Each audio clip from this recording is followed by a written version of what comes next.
We are now at the approximate halfway point of the Major League Soccer season. Some teams have crossed over that threshold of the midway point. Other teams will be doing so by the end of this weekend. Phil and I are going to give us our recap of what our impressions are of the MLS season so far. So, Phil, for starters, what is your number one takeaway from the first half? MLS is screwed up. That's my number one takeaway. It is completely 100% screwed up. Having a season that spans over the time frame with the largest international period, with all the international tournaments that are so important, especially this year, with multiple tournaments, really pushes MLS to the background. They lose all their stars to the international teams. And I know people can turn that around and look at the positives and say, hey, you've got somebody like Miles Robinson being an absolute superstar, rising to the occasion and winning a game with the Gold Cup.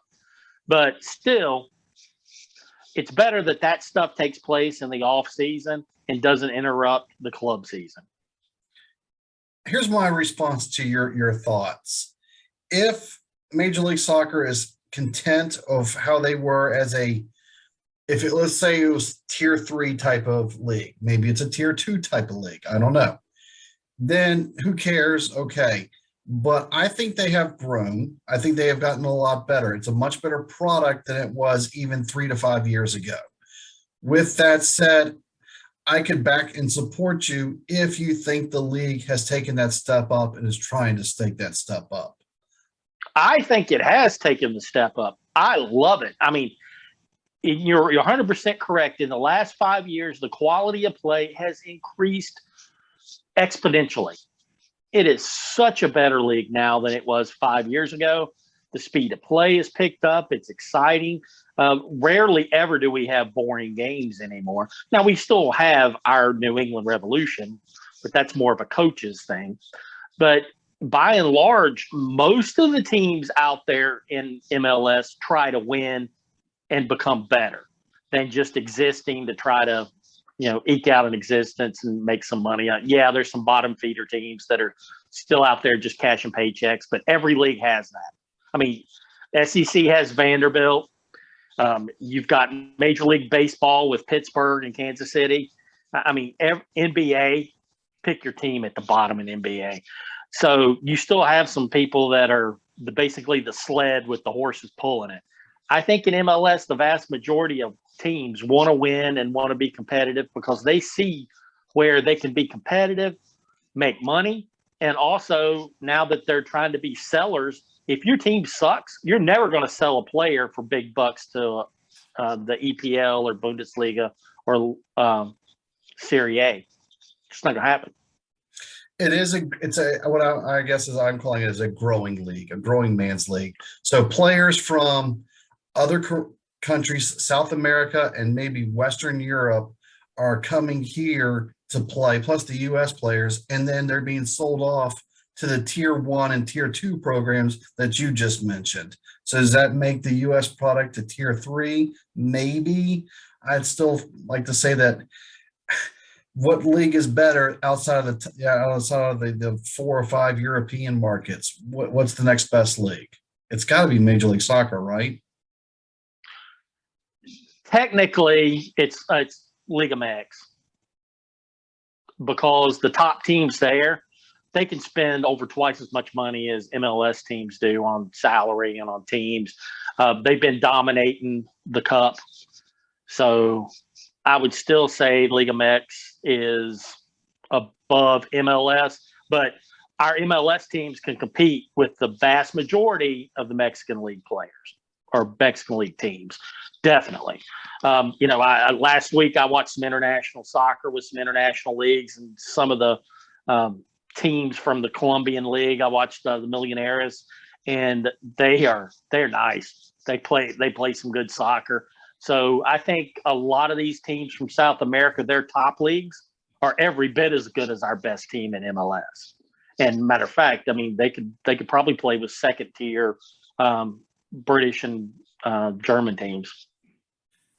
Let's transition to current MVP race. If after 6 or 8 weeks, you would never be able to argue me off of this ledge. I would have said Chicharito is by far the leader of the MVP race after weeks somewhere between 6 and 8. Now that we're roughly at everybody's played about 17, 18, 19 games, somewhere in that neighborhood, the midpoint of the season, I've got three other names.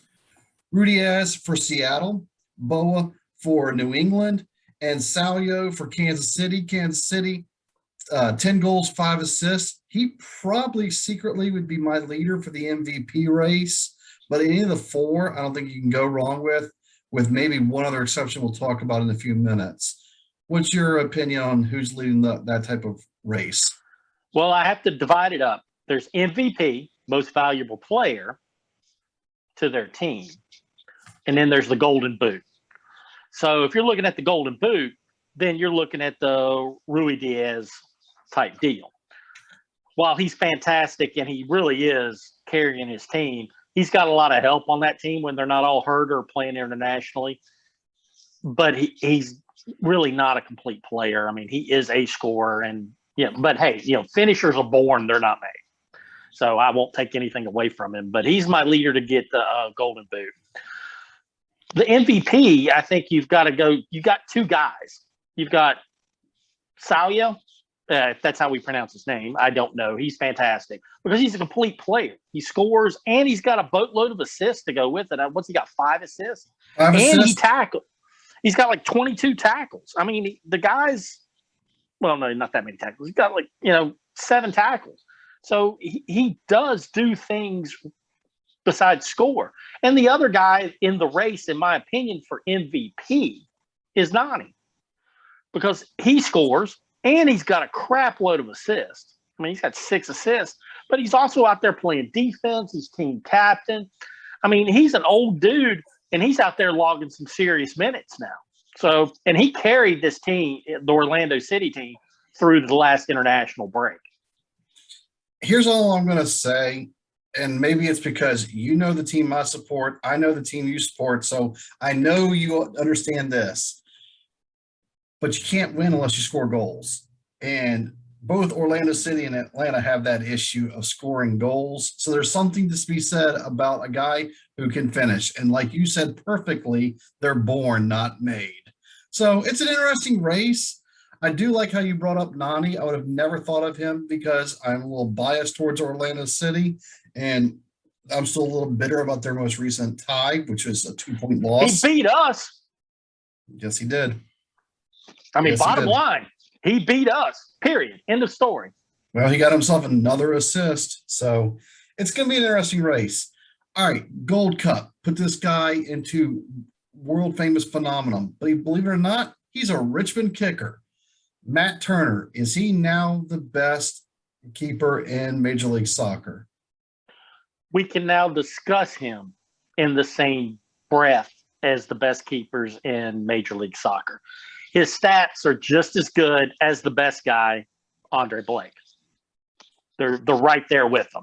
But Blake still has a lower goals against average. But he's right there with him. The other guy is Gillespie. He's another guy that's superior. So those are the 3 top keepers in MLS. And MLS is loaded with good keepers. So that right there is something to be said that's a definite positive. I think Turner was fantastic in the Gold Cup. Now, you say he's a superstar from that. I disagree completely.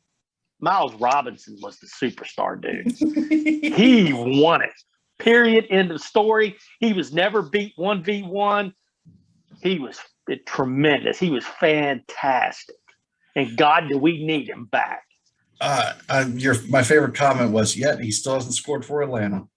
He still has it. My God, he wears the red, white, and blue, and he's out there scoring game winners, and he's scored multiple goals.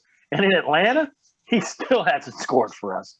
But it's poetic justice that he beat the coach that had benched him and wouldn't give him an opportunity. My God, if that isn't irony, I don't know what freaking irony is. All I'm going to say on Matt Turner's behalf is the average MLS fan probably could have, at most, could have said, I think he plays for New England. That's it. Now they're like, oh, the New England keeper, you mean Matt Turner? That's all I'm going to say about that. And That's true. there's something about saying about star quality. There's famous and then there's infamous. Famous is you and I could recognize the person down the street. Infamous is our grandma can recognize them down the street, or our wives could recognize them walking down the street. Matt Turner's not there yet, but Matt Turner can be recognized by either one of us. So, for whatever that's worth. Last topic. If the cut line is, top 7 make the playoffs, so you can include 6 or 7. I'm right now saying if there's a team on the outside looking in who could jump in and make the playoffs by the time the season ends, I'll use my pick as Austin, and here's why. They started the season with 8 road games. That home field environment is truly a home-based crowd. Phil, you said this stat a million times over. The number one, it's 45,000 seats, and Atlanta is the average attendance. Austin is number 3. They're behind Seattle and you guys, and that's it. So they're going to have a really competitive home field advantage, even if they are a first-year expansion team with a lot of home games on the backside. They don't have the best record right now, or as points go, but only top 7 make it. They could find their way into the top 7 with a lot of home games on the backside if they can get some 3-point wins instead of some draws. That's my opinion of who I think could pull out a playoff spot that's currently on the outside looking in. Do you have a front runner for that category? Well, the biggest problem with Austin is going to be the fact that they're in the West. And by far the best teams in MLS are in the West. I mean, when you're looking at Portland outside looking in, Portland's an 8. So they're not even in the playoffs. And if you've got a Portland who takes this stuff seriously, it's tough to make yourself go up in that area. I mean, if Austin was in the East, hey, I think they're going to make the playoffs, but they're not. They're out there in the loaded category. And then you have San Jose up there who just made some huge deals at the transfer window, and they're going for it. And they're down in like 10. So I think you might see Portland or San Jose make a jump and make a run for that last spot in the West and make it in there. As far as the East goes, well, you have 2 of the biggest spending clubs in MLS. 3, actually. 3 of the biggest spending clubs in MLS absolutely fall into the sewer. I mean, they're the septic tank kings. Atlanta United, Toronto, and Inter Miami. All 3 spend money like it's Monopoly, and all 3 have just stunk it up this year. However, since they do spend money, they do have talent. And if somebody happens to get it together, or some players decide they're pissed off enough to put together a good effort and play together, any of those 3 teams can make a run at it, because quite frankly, the East stinks outside the top 4. Top 5. Let's go top 5. I'm not going to argue with either argument or either side of that coin, because I kind of agree with your assessment. The one name I'm going to throw in, and they might be at this minute on the inside, but I can't believe what I'm going to say, is DC United. They're doing something right. How do you go to Columbus most recently and win in on the road 4-2? DC United, they have a new manager and it's a new vibe there. And I don't know. I'm not fully sold yet on DC United, but I can see them trending north. That's all I'm going to say about that. Change, yes, and I've seen that also. But I think their success is more in the lines of playing against a bunch of crap in the East. Now, they've got it together, and that's the key. They just didn't have a clue under their past manager. The new guy, he's put it together. They're all playing together. They're scoring goals now. And yeah, they beat Columbus, but Columbus is really, really struggling. I don't know what's going on with Porter's squad over there, but they might be because Josie Zardes is not there. So who knows? I mean, he might be the heart and soul when they peeled him out of there and they're done.